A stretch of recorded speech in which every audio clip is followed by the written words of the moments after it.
우리 평화 인사를 나누시겠습니다. 주님의 평화를 빕니다. 네.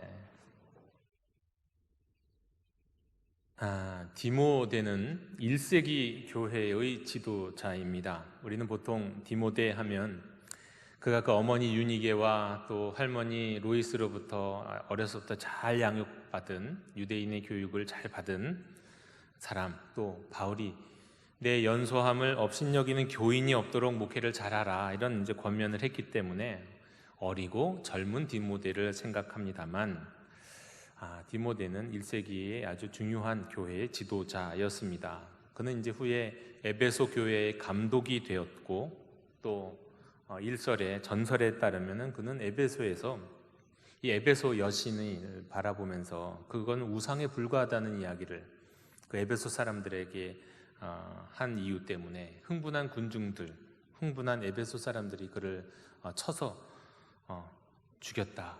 그래서 순교하게 되었다 하고 하는 그런 전설이 남아있는 사람입니다.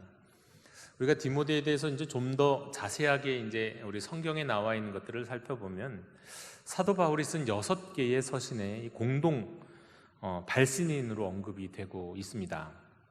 로마서에서는 또 이 로마 교인들을 향해서 이 디모데가 이렇게 인사한다라는 언급이 되어 있고 하니 이 정도면 거의 준 성경의 저자다라고 이야기할 수도 있을 겁니다. 게다가 오늘 읽은 이 디모데 전후서는 바울이 이제 그에게 개인적으로 보내는 목회는 이렇게 해야 한다라는 목회 권면이 이 성경으로 된 사례이기 때문에 이것 또한 아주 대단한 일이다라고 하겠습니다. 이 디모데가 이제 이런 사람이 된 이유, 그 까닭을 생각해 보면 아마 이럴 겁니다. 그는 이제 바울보다 연배가 한참은 아래였겠지만 바울과 많은 사역을 함께하면서 바울의 깊은 신뢰를 얻게 되었기 때문일 것입니다.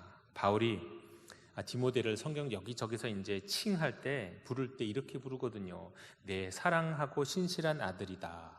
나와 뜻을 같이 한 자다. 나의 동역자고 하나님의 일꾼이고 그리스도 예수의 종이고, 심지어는 디모데를 향해서 너 하나님의 사람아 이렇게 부를 정도였으니 이 디모데가 어떤 사람이었을까, 얼마나 신뢰를 받은 사람이었을까 우리는 알 수 있겠습니다. 정말이지 어려서부터 양육도 잘 받고 또 동료건 멘토인 이 바울로부터도 인정을 받고, 그리고 그 이후에도 사역 역시 아주 신실하게 하다가 복음을 전하는 과정 속에서 순교했던 모범적인 그리스도인요 목회자였다, 교회 지도자였다, 또 교회의 어른이었다, 이렇게 말씀드릴 수 있겠습니다. 그 디모데의 이름에는 흔히들 보통 두 가지 의미를 이야기하고 있습니다. 이제 디모데는 헬라어로는 티모데오스입니다. 데오스는 하나님이고요. 이 티모를 이제 어떻게 번역하느냐에 따라 다른데, 일단은 대개 하나님을 경외함이라는 의미가 담겨 있다고 합니다. 하나님을 경외하다. 원래 히브리어에서 하나님을 경외하다는 말은 많지만 이 헬라어에서 하나님을 경외하다, 이 경외하다에 쓰인 이 헬라어의 단어에는 어떤 의미가 있냐면 어떤 것에 큰 가치를 둔다, 그런 의미가 있습니다. 가치를 부여한다, 가치를 둔다. 그러니까 본래 이 하나님을 경외한다라고 하는 히브리어를 헬라어에서는 경외한다는 것을 가치를 둔다, 이렇게 이제 이해를 한 것이죠. 그러니까 이것을 통해 우리가 이제 알 수 있는 것이, 경외한다는 게 뭔가, 두려워한다는 이렇게 생각하는데, 그런 의미도 물론 있지만 하나님께 그가 가진 가장 큰 최고의 가치를 하나님께 두는 게 하나님을 경외하는 것이구나 하는 것을 우리가 알 수 있겠습니다. 또 이 이름의 의미에서 우리가 또 알 수 있는 거는요, 이 디모데가 분명히 어머니는 유대인이고 아버지는 그리스인이라 어려서 할례를 받지는 않았지만 그 어려서부터 십계명과 율법을 어려서부터 배운 이 유대인이구나 하는 것도 우리가 알 수 있겠습니다. 그리고 이 디모데의 또 다른 이름의 의미가 있는데요, 이 하나님의 사랑을 받은 이라는 의미도 있습니다. 우리는 예수님이 세례를 받으실 때에 이는 내 사랑하는 아들이요 내 기뻐하는 자라는 하늘의 음성이 들린 것을 알고 있습니다. 디모데도 그런 의미를 담고 있다는 거죠. 그 이름 속에.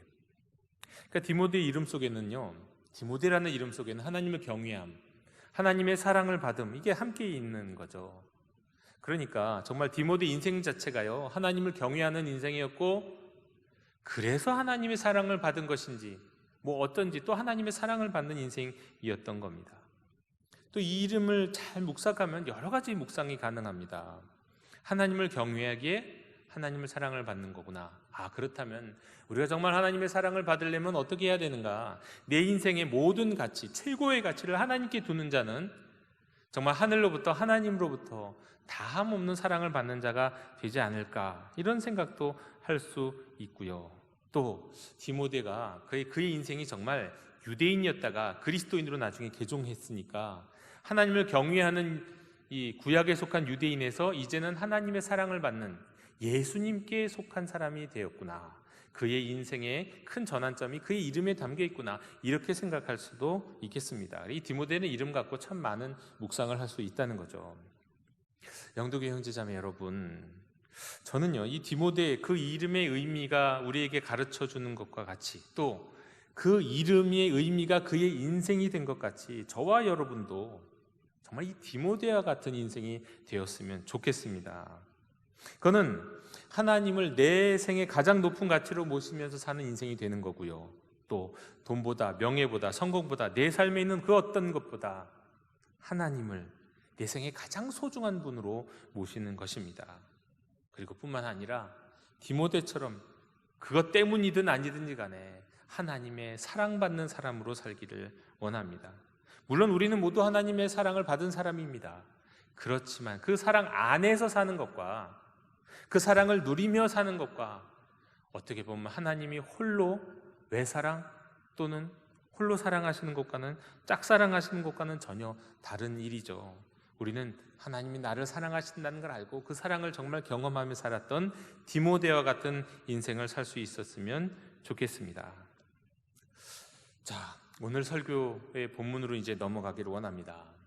여러분, 오늘 설교의 제목은요, 디모데 후서를 마무리하는 오늘 본문 말씀에처럼 이 사도 바울이 바로 이 디모데에게 겨울이 되기 전에 어서 오라고 요청했던 그 표현에서 인용했습니다.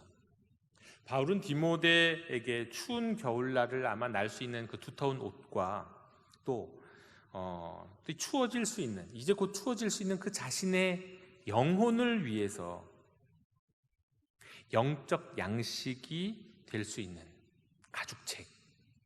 도대체 이 가죽책에 뭐가 있길래요?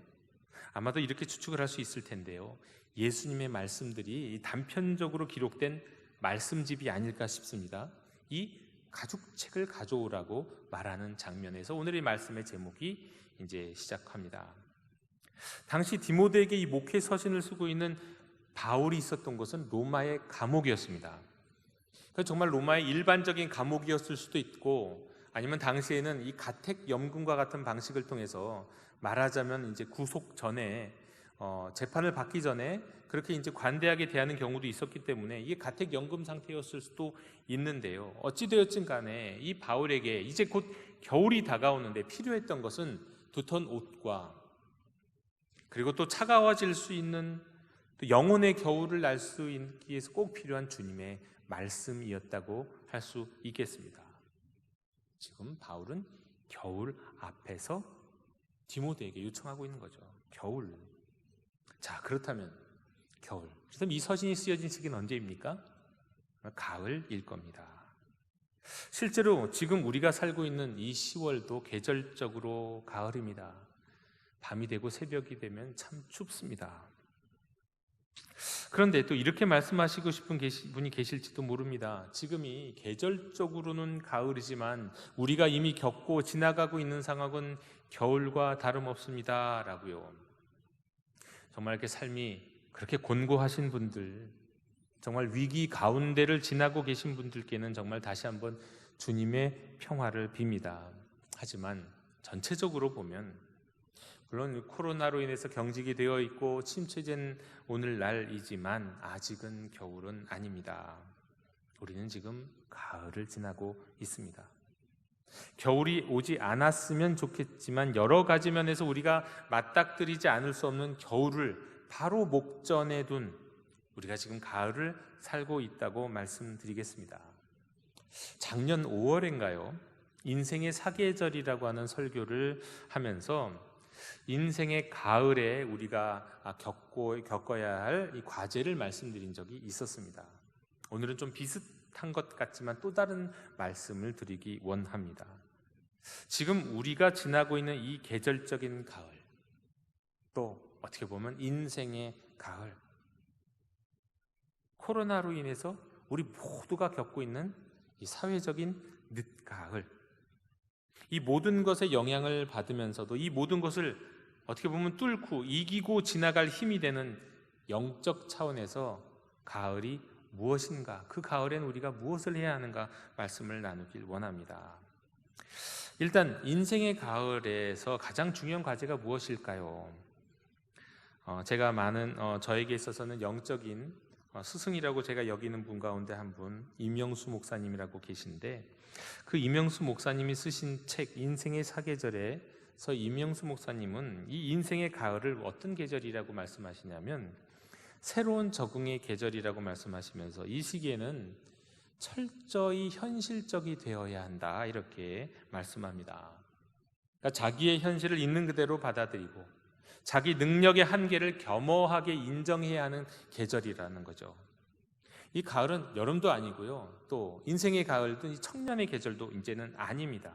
때문에 혹시 인생을 허황된 꿈 속에서 살아왔다면 그 허황된 꿈 빨리 벗어버리고 현실을 볼 수 있어야 한다는 겁니다. 자기 능력의 한계를 겸허하게 인정하고 이제 다가올 시간에 대해서 이제 다시 한번 책임적인 선택을 해야 하는데 그것을 잘 준비해야 하는 시기, 그리고 선택해야 하는 시기가 인생의 가을이라고 말씀합니다. 그런데 여러분, 이건 비단 인생의 가을에만 맞닥뜨려야 하는 그런 과제가 아닙니다. 젊은 사람도, 또 가을이 이미 지난 겨울에 계신 분들도 여전히 우리가 지금 살아가고 있는 이 현실은 겨울 앞에 가을과도 같기 때문에 우리가 현실을 다시 한번 제대로 봐야 할 필요가 있습니다. 많은 분들이 아직도 현실을 직면하지 않고 외면하면서 또 반대로 현실에 안주하면서 사는 경우가 많습니다. 그런데 그 현실을 직시하고 직면하는 이 시기, 이 계절적인 의미에서 인생의 가을 또는 사회적 가을, 이 코로나라고 하는 이 가을을 우리가 만약에 그냥 지나가 버리게 되면요, 다시는 그런 기회가 없거나 회복할 수 없는 상황에 이르를 수 있습니다. 우린 지금 무엇보다도 이 코로나 때문에 온 국민이 일종의 사회적 가을을 맞이하고 있습니다. 이런 가을에는 두 가지 의미가 있는 것 같아요. 추석이나 이런 것들이 갖고 있는 어떤 열매를 거두는 의미의 가을이 있고요, 겨울을 준비하는 가을인데 우린 지금 겨울을 준비하는 그런 가을을 보내고 있는 겁니다. 연령고화를 막론하고 모두가 말이죠. 때문에 인생의 가을에 감당해야 할 과제가 이 전 국민이 함께 겪고 있는 사회적 가을로 인해서 모두의 과제가 돼버린 겁니다. 중장년도, 젊은이도, 사회도, 교회도 가을입니다. 그래서 우리는 이 현실을 직면해야 됩니다. 이런 시기에는 그냥 꿈, 또 막연한 믿음이라는 말을 아무 때나 갖다 붙여서는 안 됩니다. 무조건 하면 된다라고 하는 적극적 사고방식도 다시 점검해야 됩니다. 어떻게 보면 헤어나와야 합니다. 허황된 꿈에서 어서 깨어나서 자신의 능력을 정직하게 바라보고는 차근차근 현실을 챙길 수가 있어야 됩니다. 그리고 그 현실에 기반해서 하나님이 주시는 지혜 가운데 새로운 선택을 해야 할 시기인 겁니다. 청년들은 이 당장의 직업과 자신의 미래와 관련해서, 또 결혼과 관련해서도 현실에 직면해야 돼요. 사업하시는 분들은 당장 사업을 버텨야 하는 건지, 정리하고 기다려야 하는 건지, 새로운 것을 시작해야 하는 것인지를, 노년에 계신 분들도 역시 더 깊은 계절 겨울이 다가오기 전에 다시 한번 지금의 현실을 바라보고 하나님이 주시는 지혜 안에서 뭔가 새로운 선택을 내려야 하는 시기인 겁니다. 교회도 그렇습니다. 저는 목회자로서 정말 여러 가지 현실에 직면하면서 고민하고 있습니다. 여러분, 일단 우리 교회 현실 어떻습니까? 어떨까요?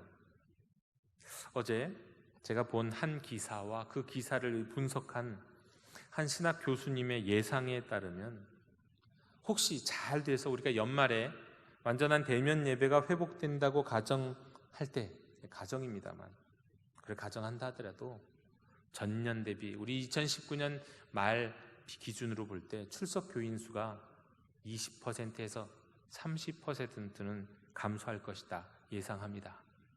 우리 교회만의 얘기가 아니라 전국의 모든 한국교회 모든 교회적으로 이렇게 예상이 된다는 거예요. 그래서 전교회적으로 대한민국의 교인들 가운데 예배에 출석하는 교인의 수가 100만 명은 줄어들 것이라고 예상되고 있습니다.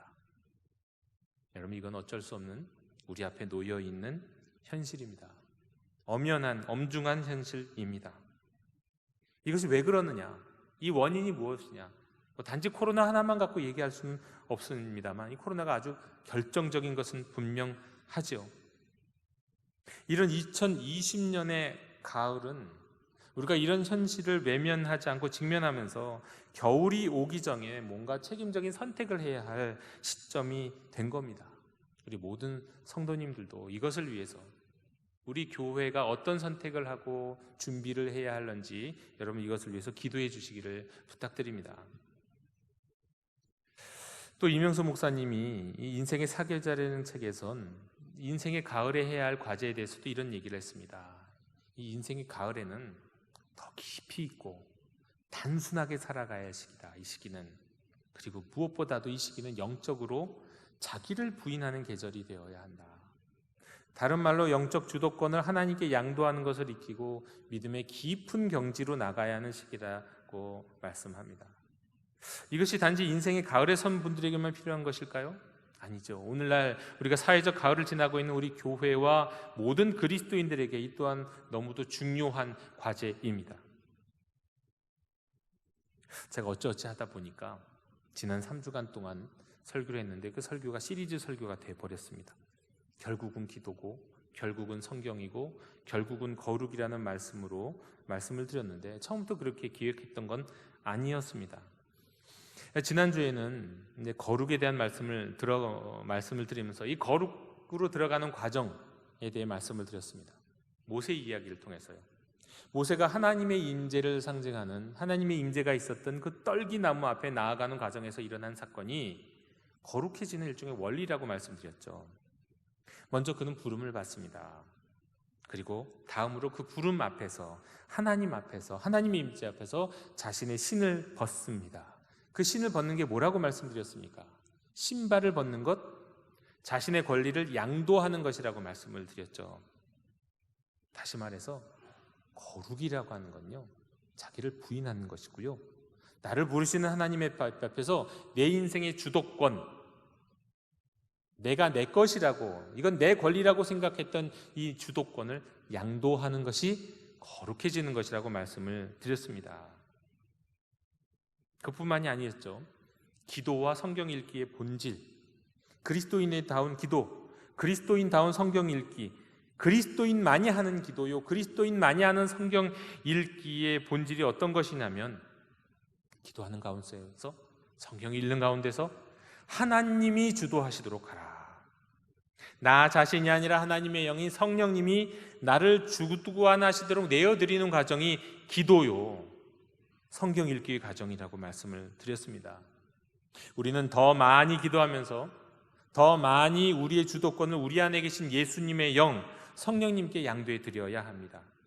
우리는 성경 읽을 때 더 많이 읽어야지, 더 많이 알아야지 노력할 것이 아니라 더 많이 하나님의 영, 성령께서 오히려 나를 읽으시도록 그 성령 안에서 말씀을 통해 내가 읽혀지도록 해야 한다고 말씀을 드렸습니다.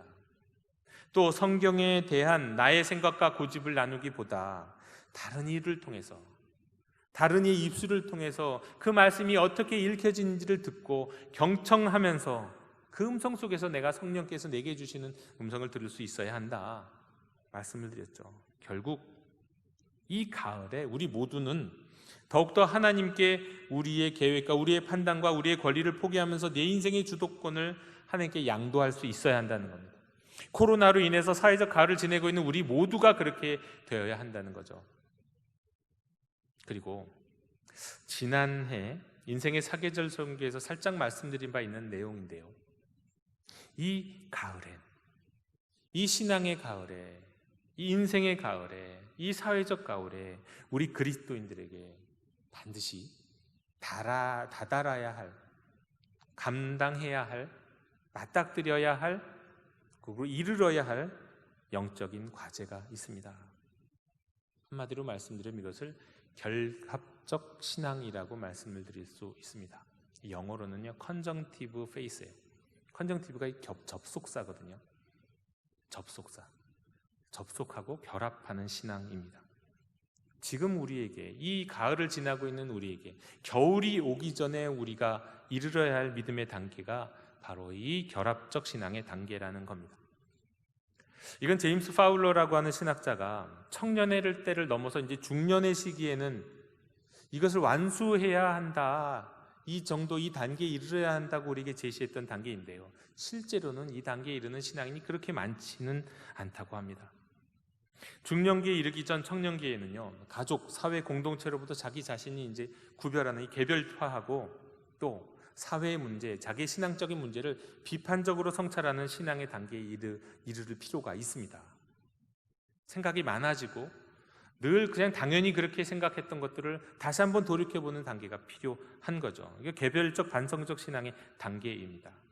이를 통해서 이제 이전 단계의 어떤 문자적이고 그냥 신화적인 신앙의 단계가 아니라 또 그냥 가르쳐줬기 때문에 모두가 다 그냥 그렇게 생각하니까 나도 따라간다고 하는 인습적 신앙의 단계를 이제 그 단계를 통해 벗어나게 되는데요.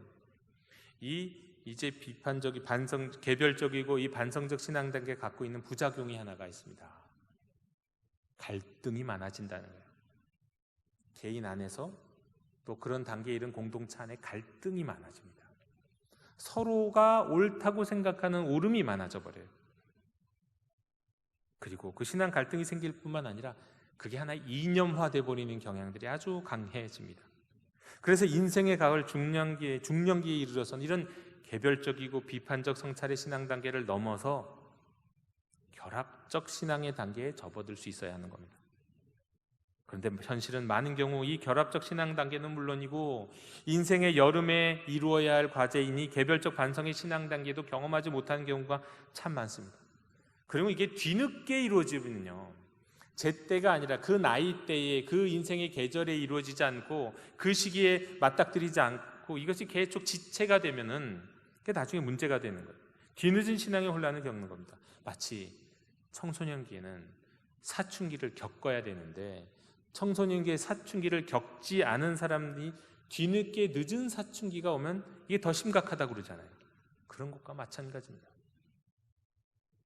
저는 어느 날 문득 팬데믹 이전과 그 한복판에서 오늘날 한국 교회를 이 비판의 돈마 위에 올려놓은 몇몇 교회와 또 한국 교회 안에서 또 그리스도인들 사이에서 일어나고 있는 일들을 찬찬히 살펴보면서 그 안에서 일어나고 있는 아주 심각한 이념적이고 아주 당파적인 모습을 보면서 이게 이 개별적 반성적 신앙 단계에서 일어나는 특징이거나 아니면 청년기와 심지어 장년기와 노년기에도 그 단계를 경험하지 못하고 이게 너무 뒤늦게 일어나고 있는 모습이라는 것을 알게 됐습니다.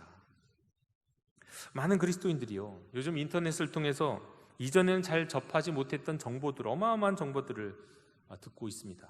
팩트 체크도 잘 안 돼요. 그런데 그 정보들이 막 순식간에 확산되고요, 그것을 듣고 보고 살고 있습니다.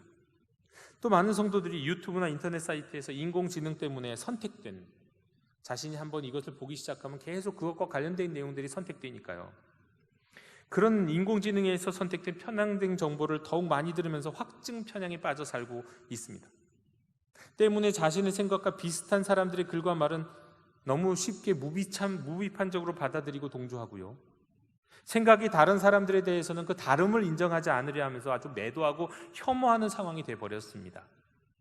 이런 그리스도인들의 모습이 코로나로 인해서 여실히 드러난 게 이게 우리의 영적인 현실 중에 하나이고 문제이고 우리가 넘어서야 할 과제가 되어버렸습니다. 여러분, 한국교회 이 전 교회적으로 뿐만이 아니라 실은 어떠한 형태든지 안팎에서 갈등을 경험한 개교회, 한 교회 안에서도 이런 일들이 일어나는 걸 볼 수 있습니다. 어떤 것이 옳다, 그르다 이런 것을 이야기하는 그 과정에서는 그 과정이 필요한 부분이 있지만 이것이 어느 순간 이게 하나 이데올로기가 돼갖고 증명이 되지도 않은 것들조차 확증 편향으로 인해서 확신을 하고, 자기 자신도, 그러니까 자기 자신과 생각이 다르면 이게 생각이 다른 사람이 아니라 틀린 사람으로 간주해 버립니다.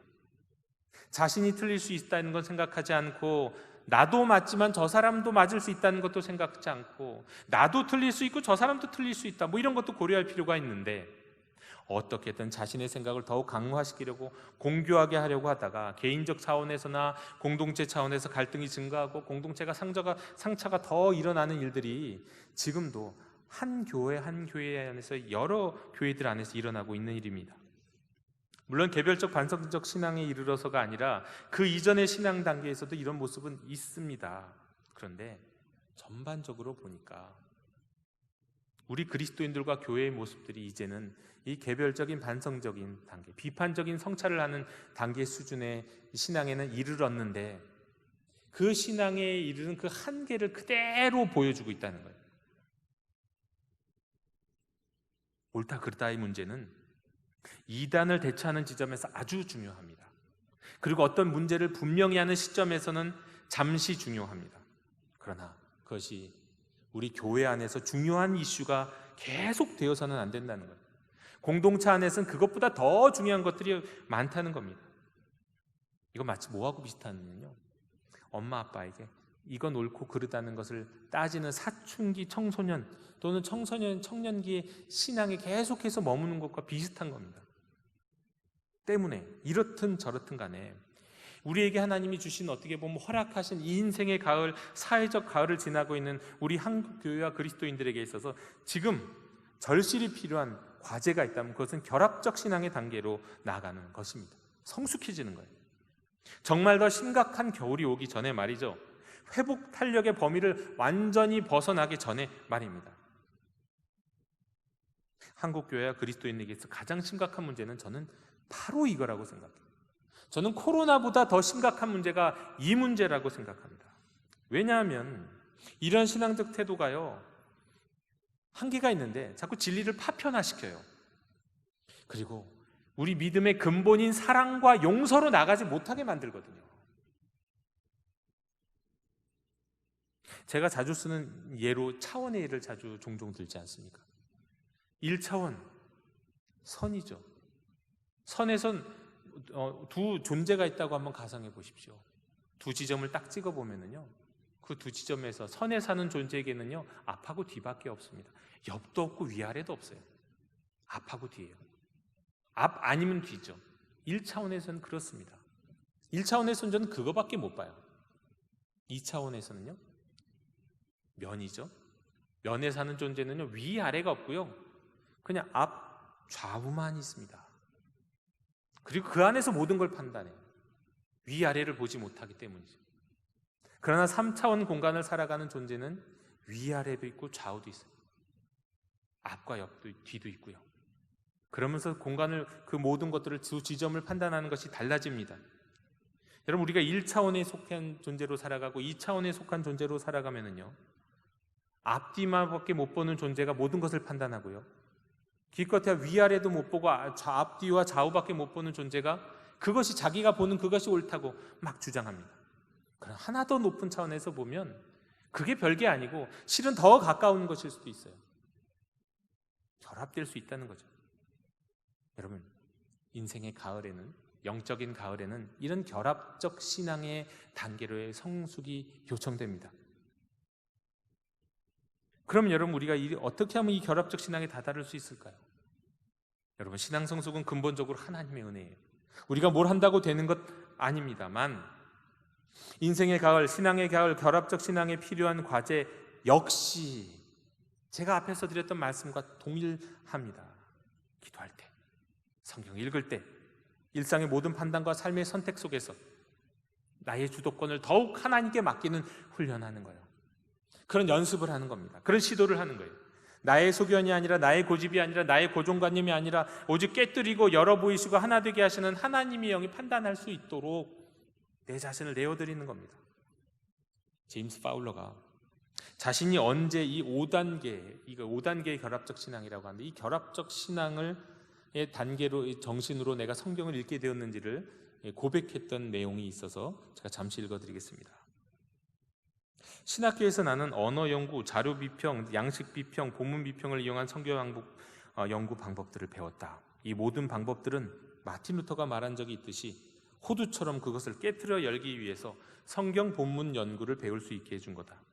내가 이냐시오의 영신수련 전통을 통해서 영적 지도를 경험하기 전까지는 5단계, 그러니까 결합적 신앙의 단계의 정신을 보다 깊이 호흡하는 성경 연구 방법을 알지 못했다. 이냐시오의 접근 방법은 나로 하여금 성경 비평적 방식들을 포기하거나 부인하도록 요구하진 않았다. 오히려 그런 학문적 기술들의 한 가지 방법을 더 할 수 있도록 가르쳐 주었다. 그리고 여기가 중요한데요, 나는 그 방법을 통해서 성경 본문의 주도권을 양도하는 방법을 배웠다. 성경 본문의 의미를 내가 읽고 분석하고 발췌하는 대신에 이냐시오의 관상적 기도를 통해서 나는 본문으로 하여금 나를 읽게 하고 그것으로 하여금 나의 욕구미 내 안에 성령님의 운동을 내 의식에 떠오르게 하는 그런 방법을 배우기 시작했다. 바로 이게 중요한 겁니다. 이냐시오 방법이다 이게 중요한 게 아니라요, 하나님의 말씀을 읽는 과정 속에서 내가 성경을 읽고 내가 성경을 분석하고 내가 성경을 해석하는 줄 알았지만 아니라 그 과정 속에 오히려 말씀이 나를 읽고 또 그 성경을 읽는 과정에서 성령이 나를 주관하시는 것을, 주관하실 수 있도록 내가 양도하는 것을 배웠다는 거예요. 그러면서 이 결합적 신앙의 단계를 경험할 수 있었다는 겁니다. 결합적 신앙이라는 건 다른 게 아닙니다. 하나님이 나를 주도하시는 신앙이에요. 하나님께 내 관리를 양도하는 신앙이에요.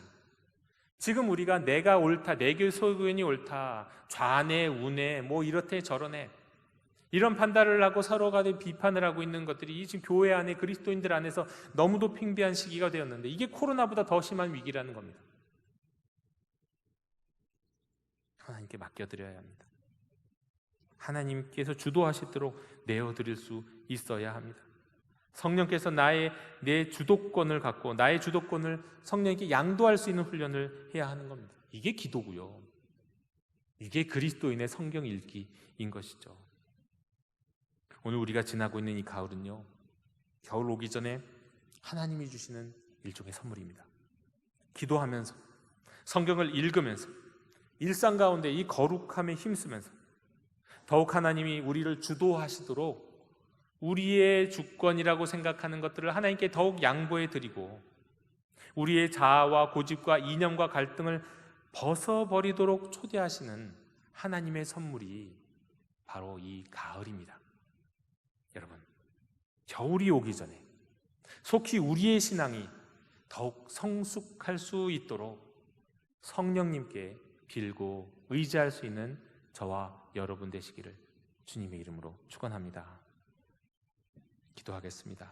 주님, 이 가을이 인생의 가을이요, 사회적 가을이, 영적인 가을이 되어서 우리의 신앙이 보다 성숙한 결합적 신앙의 단계에 이르도록 인도해 주시옵소서. 성령님, 우리 안에 있는 날선 비판과 누구에게 대한 미움이 하나님께 우리의 주도권을 드리지 못하는 증거라면 지금 이 순간 우리의 신을 벗고 주님 앞에 우리의 주도권을 양도하기 원하오니 저희를 인도하여 주옵시고 인생의 가을, 사회적 가을에 영적 과제를 이루어서 언젠가 불어닥칠 겨울을 준비할 수 있는 성숙한 주님의 자녀들이 되게 해 주시옵소서. 특별히 기도할 때와 성경을 읽을 때에 주님 저희를 주장하여 주시옵소서. 예수님 이름으로 기도하옵나이다. 아멘.